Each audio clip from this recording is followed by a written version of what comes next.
I'm just coming from taking my shower, so let me get back in my truck if these dang dogs let me in. Beep, beep.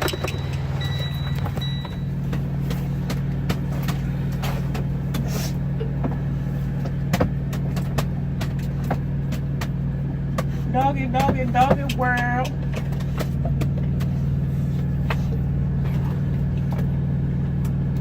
I used to do these videos because it's like you can get a lot of stuff off your chest that normally you probably can't, because like I said in one video, a lot of people don't care to understand you or don't want to take the time to understand you. You can't really, talk about things the way you normally would, because a lot of people tend to live life in a comfort zone to where they never live their full potential. A comfort zone meaning, like, say you've been on a job for 20 years, which is great. There's nothing wrong with being stable on one job, but there's a problem when they come into where that's not the job that specifically interests you. Like, you doing a job that you absolutely hate. When you do anything that you absolutely hate, you committing spiritual suicide.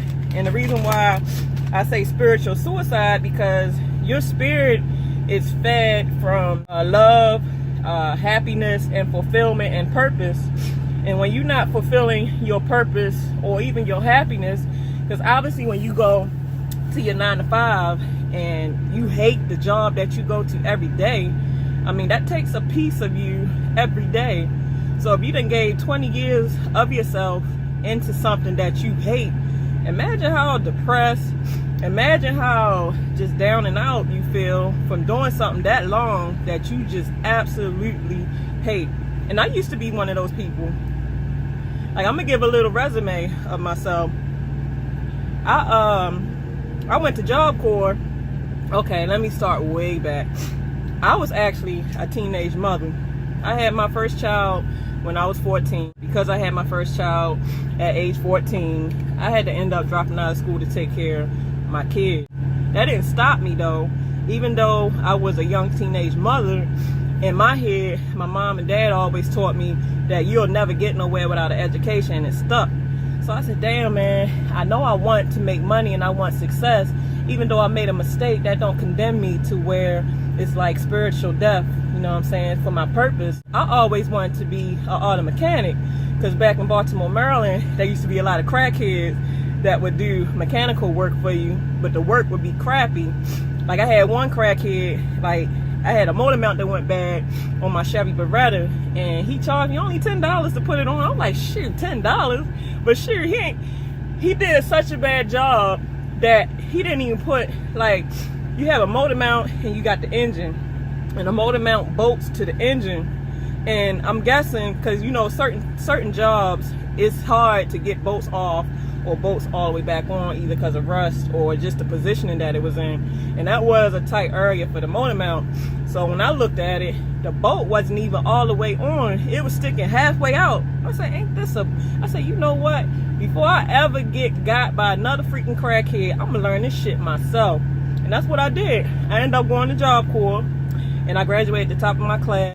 I obtained my mechanical certificate. I got my certificate in brakes, engine performance, HVAC. Like, I obtained everything I needed. When I got out of Job Corps, it was super hard to get in my field, but I didn't let that stop me. It took me almost 2 years before I landed my first job, Pep Boys, as an auto mechanic. And I was so ecstatic because obviously most people will judge you by the cover, the book cover.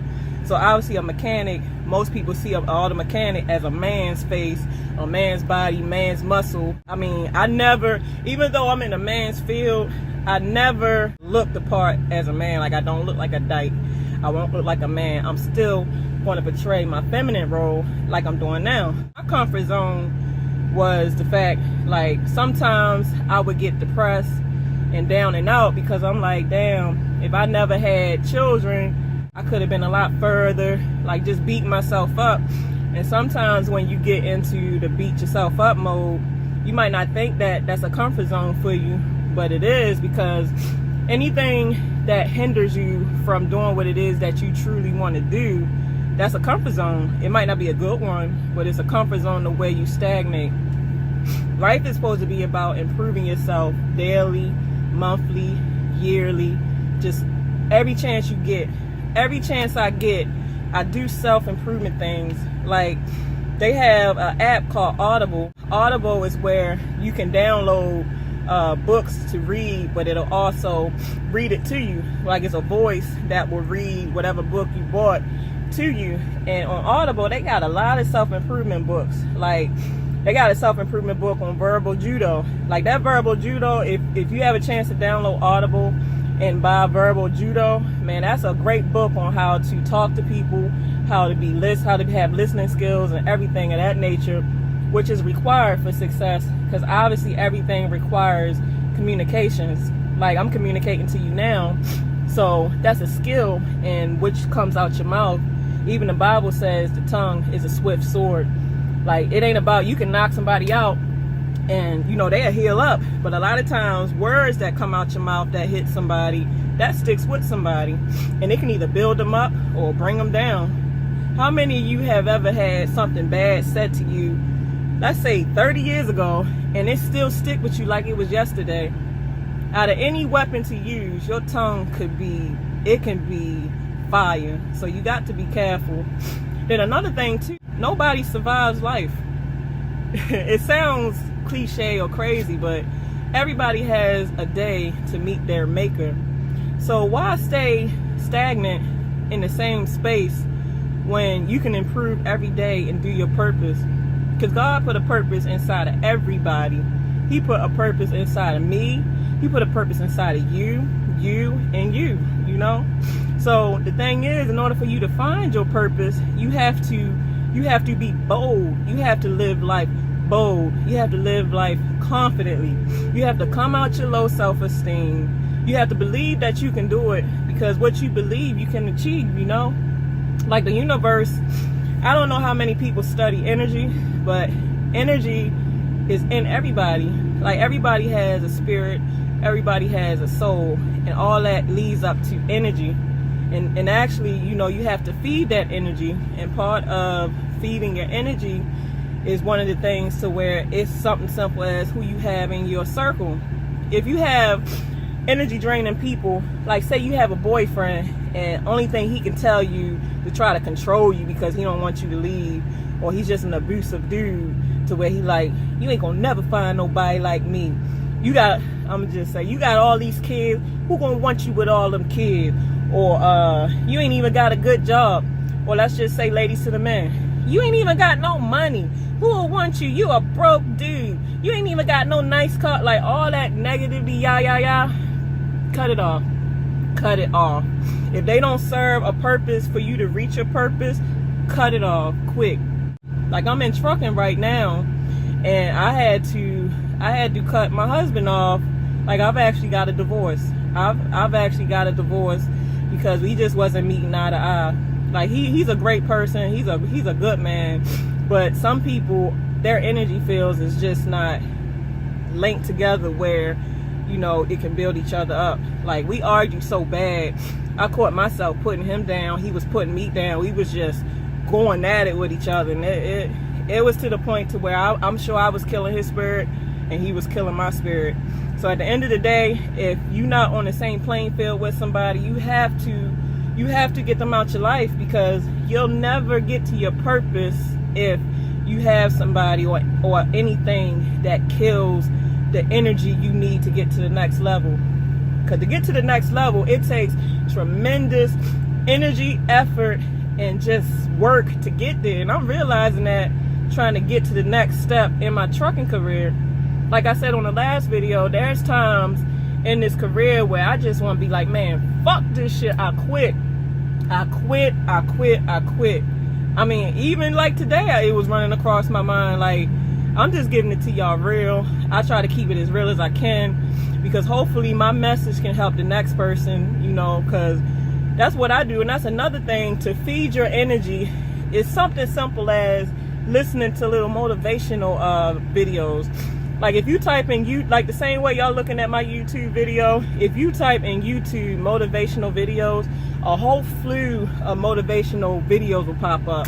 And like there's one guy called Les Brown and Zig Ziglar, like those type of guys, they talk so much motivational after that video. It's like you gotta recharge. It's like, yeah, I can do this. Like you know, you got to believe in yourself, because if you don't believe in yourself, like I said in the last video, nobody else will. You know, you got to be your #1 player. You have to build yourself up. You have to love yourself. You have to know your worth. You have to have your standards. You have to know that no matter what you go through, it's going to get better. But if anybody told you that life is easy, somebody lied. Because as long as you got breath, as long from day one that you came out your mother's womb up until the day that you back in the grave, there's going to be ups and it's going to be downs. It's like a graph. You know how you have business graphs, and it's not like a straight playing field. You had a graph where it's just, that's life. And you got to go with the punches. You got to go with the wave, just like surfers. You got to ride the wave, baby, to the next level. Like you got to ride it out. Because as long as you're doing what you're supposed to do, as long as you got the strength to push, there's going to be something better on the other side. So in order for you to make it to your purpose and make it to the next level and find your strength, get out of doing something the same all the time. Try something different.